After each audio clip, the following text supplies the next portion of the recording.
तर मित्रांनो, नेक्स्ट जो आता आपल्याला पार्ट बघायचा आहे या सरफेस टेन्शनमधला तो असा आहे की या दोन स्टेटमेंटला जरा आपल्याला व्यवस्थित समजून घ्यायचं आहे. ठीक आहे ना. मागच्या लेक्चरमध्ये बऱ्याच जणांना ते दोन स्टेटमेंट कळाले नाहीत जे मी सांगितले होते. ठीक आहे, तर मी पुन्हा एकदा त्यांना वेगवेगळे एक्झाम्पल देऊन एक्सप्लेन करण्याचा प्रयत्न करतो. व्यवस्थित समजून घ्या, समजतं. ठीक आहे, हे पहिलं स्टेटमेंट आहे की liquid surface is always in tension. Liquid surface is always in a tension. आणि या टेन्शनलाच आपण सरफेस टेन्शन म्हणत असतो. ठीक आहे, liquid surface is always in a tension हे स्टेटमेंट आहे. याला आपल्याला प्रूव्ह करायचं आहे. ठीक आहे, याला आपल्याला प्रूव्ह करायचं आहे. आजच्या या एक्झाम्पलवरनं ते प्रूव्ह होईल. मग हे एकदा का प्रूव्ह झालं, ठीक आहे, हे एकदा का प्रूव्ह झालं की liquid surface is always in a tension, तर या टेन्शनलाच आम्ही सरफेस टेन्शन म्हणत असतो. म्हणजे तुम्हाला लक्षात येत असेल की या चॅप्टरमध्ये बेसिकली आपल्याला लिक्विडच्या सरफेस बद्दलच बोलायचं आहे फक्त. ठीक आहे, लिक्विडच्या सरफेसवरच कॉन्सन्ट्रेट करायचं आहे. एखादा दुसऱ्या पॉईंटमध्ये बल्कमध्ये जाऊ आम्ही, पण मॅक्झिमम हा जो पॉईंट आहे सरफेस टेन्शनवाला, त्याच्यामध्ये आपल्याला फ्लुइड किंवा त्या लिक्विडच्या सरफेसला कॉन्सन्ट्रेट करायचं. मग कॉन्सन्ट्रेट केल्यानंतर आम्हाला लक्षात आलं की ते टेन्शनमध्ये असते. ठीक आहे, याला प्रूव्ह करूयात आपण. मी 4 एक्झाम्पल घेतले, त्याच्यामध्ये त्याने प्रूव्ह करूयात. पण हे एकदा प्रूव्ह झालं की ते सरफेस टेन्शनमध्ये असते, हे एकदा प्रूव्ह झालं की आम्हाला असं म्हणता येईल की टेन्शन म्हणजे सरफेस टेन्शन आहे. ठीक आहे, आणि या सरफेस टेन्शनमुळेच ती जी फ्री सरफेस असते लिक्विडची, ती इलास्टिक मेम्ब्रेन सारखी बिहेव करते. ठीक आहे, हे एक स्टेटमेंट मला व्यवस्थित सांगायचं आहे, तुम्हाला समजून घ्यायचं आहे. लास्ट लेक्चरमध्ये मला तेच सांगायचं होतं. आणि दुसरं स्टेटमेंट आहे की liquid surface always try to minimise its surface area. Liquid surface always tries to minimise its surface area. ठीक आहे, ठीक आहे, त्याचा सरफेस एरिया कमी करण्याचा प्रयत्न करत असते, म्हणजे एनर्जी कमी करण्याचा प्रयत्न करत असते सर. ठीक आहे, त्याला सरफेस एनर्जी म्हणतात. सरफेस एनर्जी कमी करण्याचा प्रयत्न करत असते. म्हणजे मला असं म्हणायचं आहे की जर का सरफेस ऑलवेज टेन्शन मध्ये असेल तर तिथं एनर्जी मॅक्झिमम असते. म्हणजे लिक्विडच्या सरफेसवर मॅक्झिमम एनर्जी असते, त्या मॅक्झिमम एनर्जीला सरफेस एनर्जी म्हणतात. अहो सर, सोपं आहे ना. टेन्शन सरफेस टेन्शन, सरफेसवरचं टेन्शन आहे म्हणून सरफेस टेन्शन, सरफेसवरची एनर्जी आहे म्हणून सरफेस एनर्जी, सरफेसवरचं टेन्शन आहे म्हणून सरफेस टेन्शन, सरफेसवरची एनर्जी आहे म्हणून सरफेस एनर्जी. क्लिअर ना. मग ही सरफेस एनर्जी ज्या लिक्विडच्या सरफेसवर राहते ना, ती लिक्विड कमी करण्याचा प्रयत्न करत असते. Because we are already said that everyone wants to remain in minimum potential energy. सगळ्यांना त्यांच्या मिनिमम पोटेन्शियल एनर्जीला राहायला आवडतं. म्हणजे सरफेसलाही टेन्शन मध्ये राहायला नाही आवडत, त्याला त्याची एनर्जी कमी करून, ठीक आहे, रिलॅक्स व्हायला आवडत असतं. म्हणजे सरफेस एनर्जी कमी करण्याचा प्रयत्न करत असते. म्हणजेच liquid surface always tries to minimise its surface area. Area कमी झाला म्हणजे सरफेस एनर्जी कमी झाली, आणि सरफेस एनर्जी कमी झाली म्हणजे रिलॅक्स झाला. तर हे दोन स्टेटमेंट मला काल तुम्हाला समजून सांगायचे होते, आज परत एकदा समजून सांगतो. बघा, पहिले एक्झाम्पल घेतला आपण. Example number first, raindrop is spherical in shape. ठीक आहे, रेनड्रॉप पावसाचा जो एक थेंब जर आम्ही कन्सिडर केला, पाऊस पडताना जर एक थेंबाकडे बघितलं, किंवा ठीक आहे असं बॉटलवरनं सुद्धा आमच्या हातावरती किंवा एखाद्या कंटेनरवर, टेबलवर जर तुम्ही पाणी टाकलं, एक ड्रॉप टाकला, एक ड्रॉप, तर तो स्पेरिकल राहतो. का बरं? तो ट्रायंग्युलर का नाही होत? तो असा स्क्वेअर मध्ये का नाही होत? स्पेरिकलच का राहतो? कारण स्पियरचा एरिया सगळ्यात कमी राहते. कारण स्पियरचा एरिया, ज्या 3D बॉडीज आहेत तुमच्याकडं जॉमेट्रीमध्ये, 3 डायमेन्शनल जेवढ्या तुमच्याकडं, ठीक आहे, एरिया शेप आहेत, 3D जेवढे शेप आहेत, त्याच्यापैकी स्पियरला सगळ्यात कमी एरिया लागतो. म्हणून raindrop is spherical in shape. हा रेनड्रॉप आहे, ठीक आहे, हा रेनड्रॉप आहे. तर हे ठीक आहे ना, हा स्पेरिकल इन शेप. स्पेरिकल का? बिकॉज, ठीक आहे, स्पियर ठीक है, स्फीयर हैज मिनिमम एरिया. ठीक, स्फीयर हैज मिनिमम एरिया. स्फीयरला मिनिमम एरिया लागते, म्हणजे स्फीयरचा एरिया जो राहतो तो सगळ्यात कमी राहतो. म्हणून तो रेन ड्रॉप किंवा एखादा वॉटर ड्रॉप हा स्पेरिकल शेप मध्ये राहतो. मग आता याच्यावरनं काय सिद्ध झालं सर? याच्यावरनं असं सिद्ध झालं की लिक्विड त्या मिनिमम एरिया घेण्याचा प्रयत्न करते ना, किंवा त्याचा सरफेस एरिया कमी करण्याचा प्रयत्न करते. Second statement, liquid surface try to minimise it surface area ना, त्याच्यावरनं सिद्ध होते ना ते की लिक्विडला तुम्ही जर कन्सिडर केलं किंवा रेन ड्रॉप कन्सिडर केला तर वरनं पडणारा रेन ड्रॉप हा स्पेरिकलच आहे, ट्रायंग्युलर नाही, स्क्वेअरच्या फॉर्ममध्ये नाही, स्पेरिकलच्या फॉर्ममध्ये. स्पेरिकलच्या फॉर्ममध्ये आहे म्हणजे त्यांनी जेवढे शेप होते बाकीचे 3D त्याच्यापैकी स्पियर घेतला, म्हणजेच त्याचा एरिया कमी करण्याचा प्रयत्न केला. ठीक आहे, अजून एक एक्झाम्पल आहे, याच्यामधनं अजून व्यवस्थित फील नसेल आली तर दुसऱ्या एक्झाम्पलमध्ये येईल, पण याच्यावरनं या फर्स्ट नंबरच्या एक्झाम्पलवरनं आम्हाला काय म्हणायचं होतं की liquid try to minimise its surface. Next बघा, आता नेक्स्ट मध्ये काय केलं, मी एक ट्यूब घेतला म्हणजे कंटेनर घेतलं आणि त्याच्यामध्ये फ्लुइड टाकलं. आता हे फ्लुइड आहे आणि हा जो एरिया आहे हा फ्री सरफेस आहे, तुम्हाला माहिती आहे हा फ्री सरफेस आहे ना. लास्ट टाइमला आपण त्या डेफिनेशन समजून सांगितलं होतं की लिक्विडची सगळ्यात वरची लेअर जी एअर सोबत कॉन्टॅक्ट मध्ये आहे, एअर मॉलिक्यूल सोबत ज्याचा कॉन्टॅक्ट होतो त्याला आम्ही फ्री सरफेस म्हणतो. मग मला सांगा, या फ्री सरफेसवर जर मी अशी निडल ठेवली, निडल आयरनची, स्टीलची, तर मी तुम्हाला काल सांगितलं होतं ती फ्लोट करते, ती सिंक नाही होत, म्हणजे खाली बुडत नाही, ती फ्लोट करते. असं का सर? तर असं का बरं झालं तर त्याच्या पाठीमागचं रिझन ठीक आहे मी डायरेक्टली सांगणार आहे तुम्हाला लक्षात ठेवायचं आहे मला. ठीक आहे, हे फेनॉमेनॉन लक्षात ठेवा. ठीक आहे, असं होत असतं, आम्हाला माहिती जरी नसलं तरी असं होत असतं. ठीक आहे, पहिले बघा. ठीक आहे, ही झाली ती फ्री सरफेस. आता याच्यावरती मी निडल ठेवली ना, तुम्ही म्हणता अशी निडल सर्क्युलर फॉर्म मध्ये का बरं काय सर? मी असा फ्रंट व्ह्यू पाहतोय मी एखाद्या लिक्विडच्या सरफेसवर निडल ठेवली आणि मी असा फ्रंट व्ह्यू पाहतो तर मला तो असा गोलच दिसेल निडल. ठीक आहे, गोल दिसेल ना असा. हा, मग असं ठेवल्यानंतर आम्हाला लक्षात आलं की हा फ्लोट करतो. तो फ्लोट करतो म्हणजे नेमकं काय, तर पहिले बघा मायक्रोस्कोपिक लेवलला ठीक अशी डिंपल्स तर तयार होतच असतातच. ठीक आहे, म्हणजे तुम्हाला लक्षात येत असेल की हा थोडासा असा दबल्या गेला ना हा सरफेस, तसं दाखवायचं आहे मला, दबल्या गेला. ठीक आहे, दबल्या गेला थोडंसं, म्हणजे इथे डिंपल तयार झाला. ठीक आहे, इथे डिंपल तयार झाला. ठीक आहे ना. आणि तुम्हाला माहिती आहे की सरफेस हा असा टेन्शन मध्ये राहतो ना, टेन्शन मध्ये राहतो असं. ठीक आहे, इलास्टिक मेम्ब्रेन म्हणजे कसं ताणलेला राहतो ना, फर्स्ट स्टेटमेंट. ठीक आहे, बरं याला प्रूव्ह करूयात आपण, पण पहिले तर कन्सिडर तर करावं लागेल ना की सरफेस हा ऑलवेज हा टेन्शन मध्ये राहतो. टेन्शन मध्ये राहते म्हणजे काय, असं एकमेकांना ठीक आहे असं टँजेन्शियली ओढते ते. म्हणजेच मला काय म्हणायचं माहिती आहे का, या सरफेस टेन्शनची डायरेक्शन काय राहते, टँजेन्शियल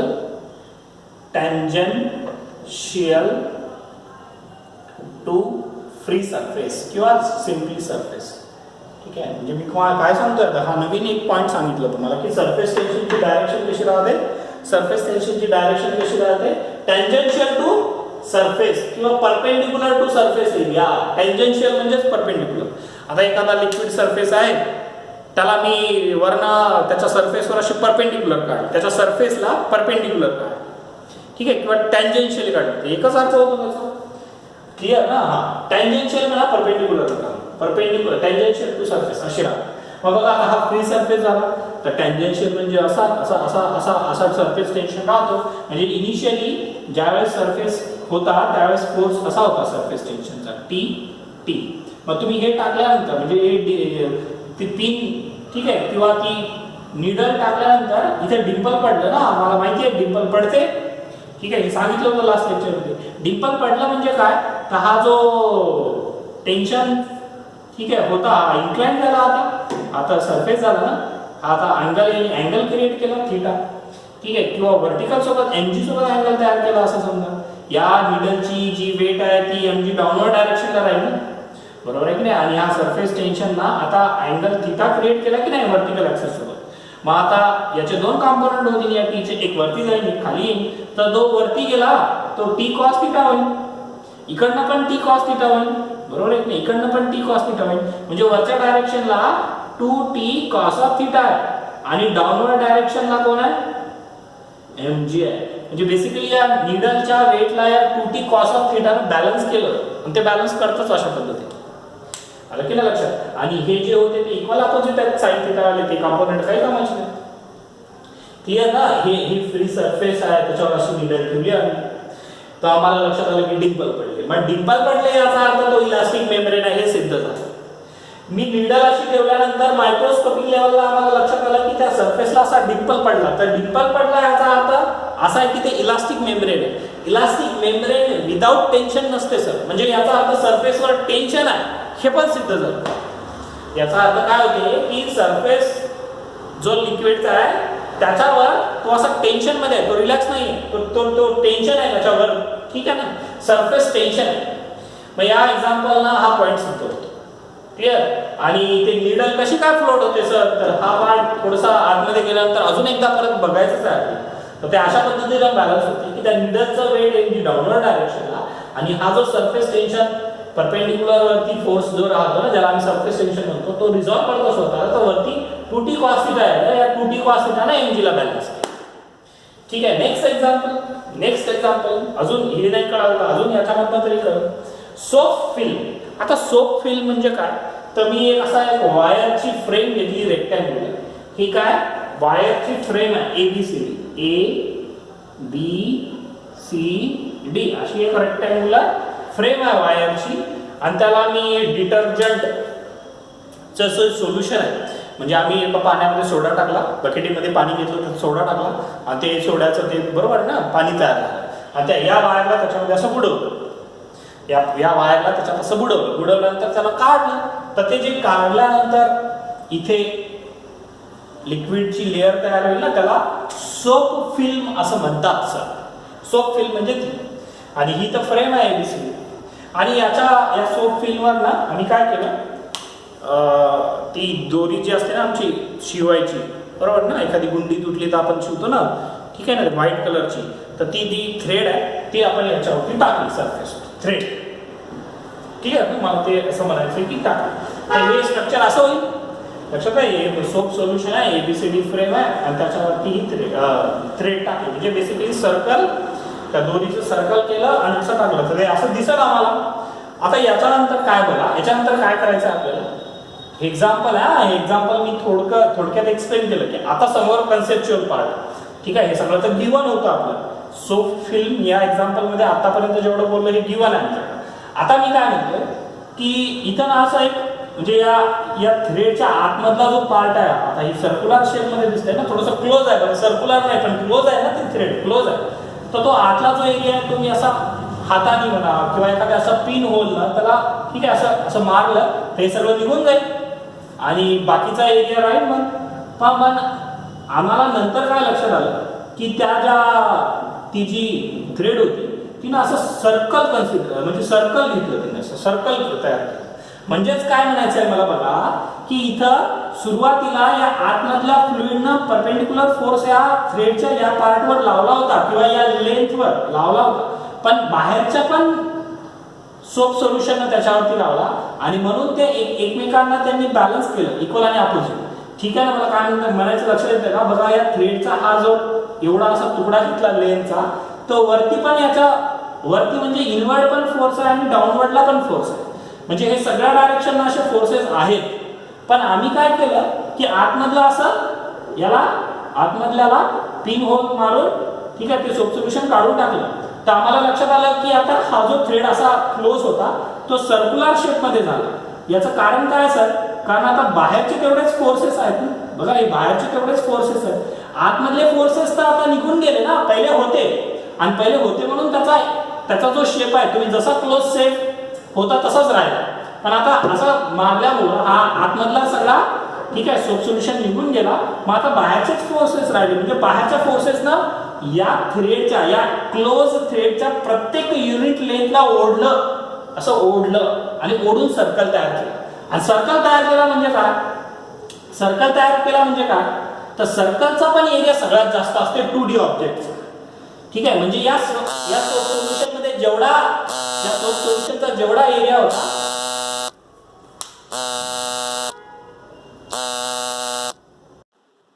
हॅलो,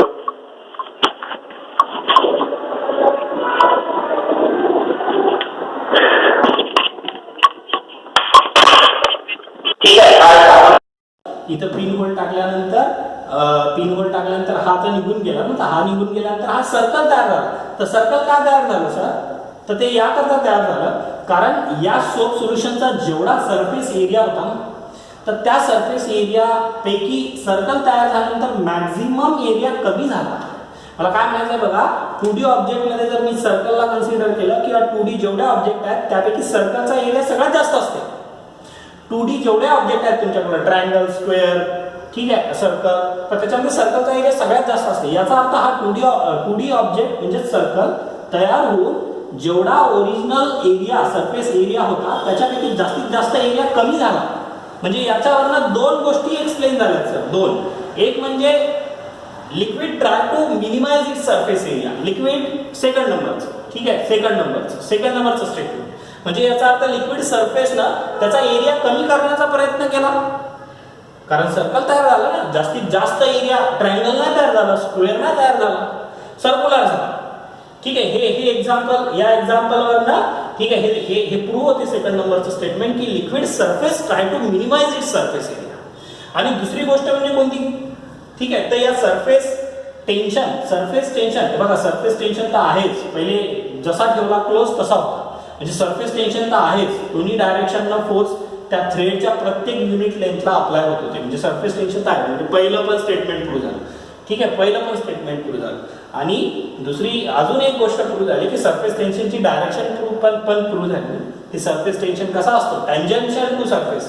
ठीक आहे, टँजन्शियल टू सरफेस म्हणजे काय, यांना बघा ना, या डायरेक्शनला, ठीक आहे, किंवा perpendicular to given surface unit length, म्हणजे प्रत्येक युनिट लेंथला तो परपेंडिक्युलर आहे, ठीक आहे, परपेंडिक्युलर आहे.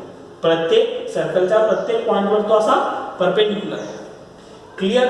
मग हे थर्ड नंबरचं एक्झाम्पल महत्वाचं, याच्यातले दोन्ही स्टेटमेंट पण प्रूव्ह होतात.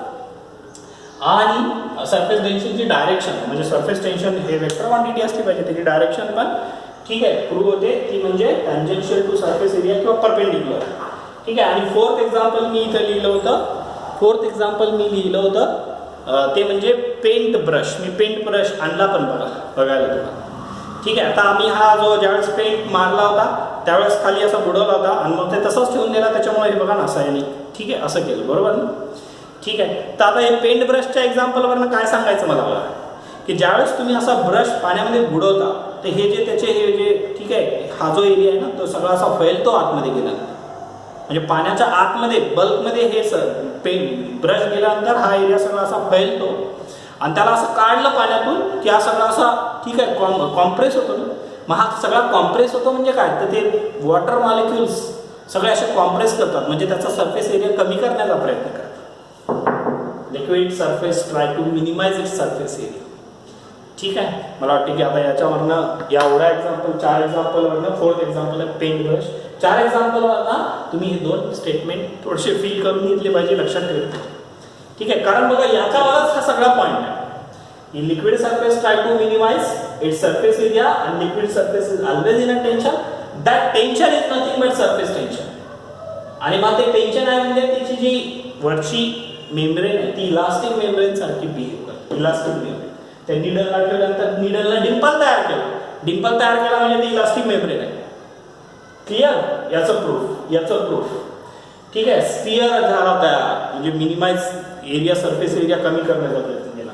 हे थर्ड नंबरचं एक्झाम्पल ना, तर हे दोन्ही स्टेटमेंट प्रूव्ह केले. Third example is more important, यांनी हे दोन्ही स्टेटमेंट प्रूव्ह केले. क्लिअर. बरं. आणि मी तुम्हाला काल म्हटलं होतं की याच्या बेसिक डेफिनेशन्स आहेत, त्याची थेरी पण लिहून देतो. ठीक आहे. Cohesive force of attraction between 2 same type of molecule. For example, ठीक आहे, वॉटर मॉलिक्यूल किंवा दुसरं एक्झाम्पल काय, मर्क्युरी आणि मर्क्युरी मध्ये जो फोर्स ऑफ, म्हणजे मर्क्युरीच्या मॉलिक्युल्स मध्ये, ठीक आहे, कंटेनरमध्ये मर्क्युरी घेतली, आता 2 मॉलिक्युल्स मर्क्युरीचे जवळ आहेत तर त्यांच्यामध्ये जो फोर्स असतो तो कोहेसिव्ह फोर्स असतो. Clear. Adhesive force of attraction between different types of molecules are called as cohesive force. म्हणजे काय सर, अधेसिव्ह फोर्स म्हणजे काय, जर 2 वेगवेगळे सबस्टन्स आहेत, ठीक आहे, तुम्हाला मी काल सांगितलं होतं ना की हे बघा, हे मी मार्कर लिहितोय म्हणजे, ठीक आहे, आता असा ए मी लिहिला म्हणजे याचा अर्थ याचे मॉलिक्युल्स आणि या बोर्डचे मॉलिक्युल्स, ठीक आहे, एकमेकांना अट्रॅक्ट करतात. फोर्स ऑफ अट्रॅक्शन आहे त्यांच्यामध्ये. ठीक आहे. आणि फोर्स ऑफ अट्रॅक्शन आहे तर त्या फोर्स ऑफ अट्रॅक्शनला इथं अधेसिव्ह म्हणतात. ठीक आहे. इव्हन तुमचा फेविकॉल पण 2 ऑब्जेक्टला जोडते. फेविकॉल 2 ऑब्जेक्टला जोडते. Fevicol is an example of adhesive force. ठीक आहे. बरं इथे एक कन्सेप्ट पण आहे, मी याला मिटवतो थोडंसं. ठीक आहे, याला मिटवतोय मी. ओके, हे लिहून घ्या व्यवस्थित. ज्यावेळेस cohesive force is greater than adhesive force, C is for cohesive force, A is for adhesive force. आणि ज्यावेळेस कोहेसिव्ह फोर्स हा मोठा असतो adhesive फोर्स पेक्षा, त्याच्या वेळेस ठीक आहे स्टिक म्हणजे ते दोन ऑब्जेक्ट एकमेकांना असं पकडत नाहीत, दोन ऑब्जेक्ट एकमेकांना पकडत नाही. पण ज्यावेळेस adhesive फोर्स हा मोठा राहते कोहेसिव्ह फोर्स पेक्षा, त्यावेळेस ते दोन ऑब्जेक्ट स्टिक करतात म्हणजे एकमेकांना चिपकतात.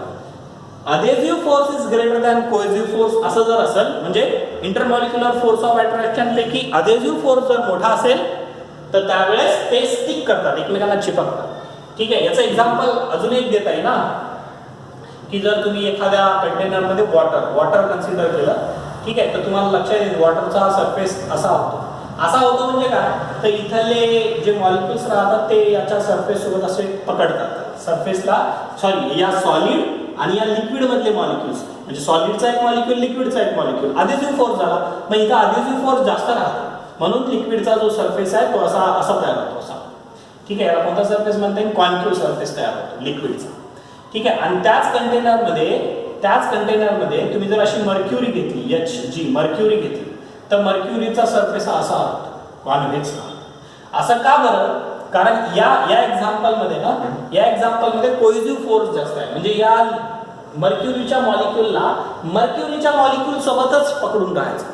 ठीक आहे, कारण मर्क्युरीमध्ये जो फोर्स ऑफ अट्रॅक्शन आहे तो कोहेसिव्ह फोर्स आहे, आणि या पर्टिक्युलर केसमध्ये कोहेसिव्ह फोर्स जास्त राहते या adhesive फोर्स पेक्षा.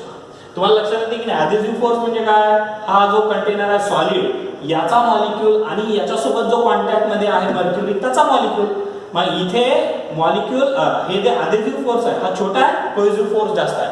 कोहेसिव्ह फोर्स जास्त आहे म्हणून ठीक आहे हे असे आतमध्ये गेले मॉलिक्युल्स सगळे, यांना मर्क्युरीच्या मॉलिक्यूल सोबतच राहायचं किंवा मर्क्युरीच्या मॉलिक्यूलनं ओढलं.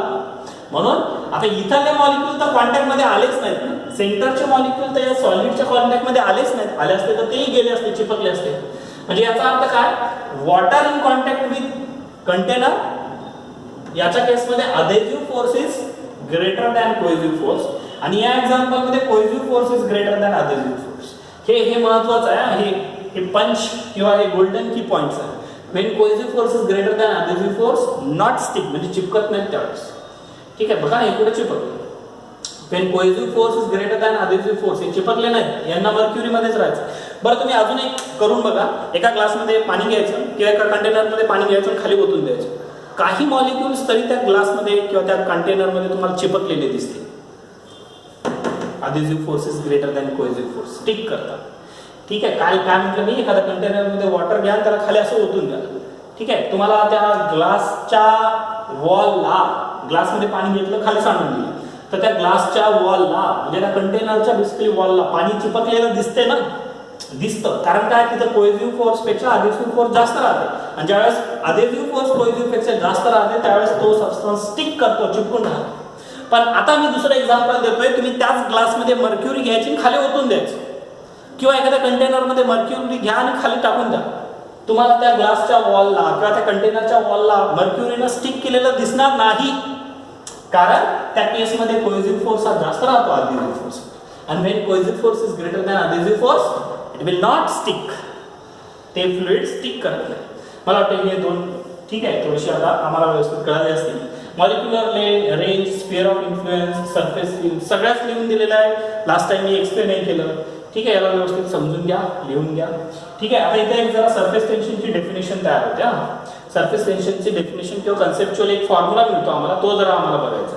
बघा मी परत एकदा हे स्टेटमेंट लिहिलं, property of liquid bye virtue of which its surface try to minimize surface area and behaves like elastic membrane, it is nothing but surface tension. ठीक आहे, this is nothing but the surface tension.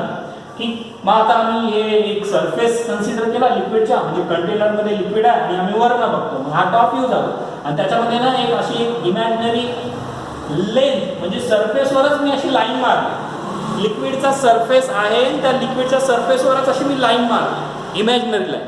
तर आम्हाला काय लक्षात आलं की या लाईनवर इकडच्या साईडनं पण फोर्स आहे, इकडच्या साईडनं पण फोर्स आहे.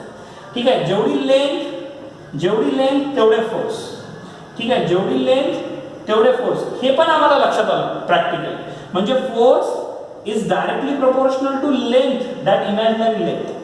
म्हणजे जेवढा फोर्स आहे तेवढा लेंथ, ठीक आहे. म्हणजे force is directly proportional to length जर असेल तर काहीतरी प्रोपोर्शनॅलिटी कॉन्स्टंट घेऊ, ठीक आहे. प्रोपोर्शनॅलिटी कॉन्स्टंट घेतला की this T is nothing but surface tension.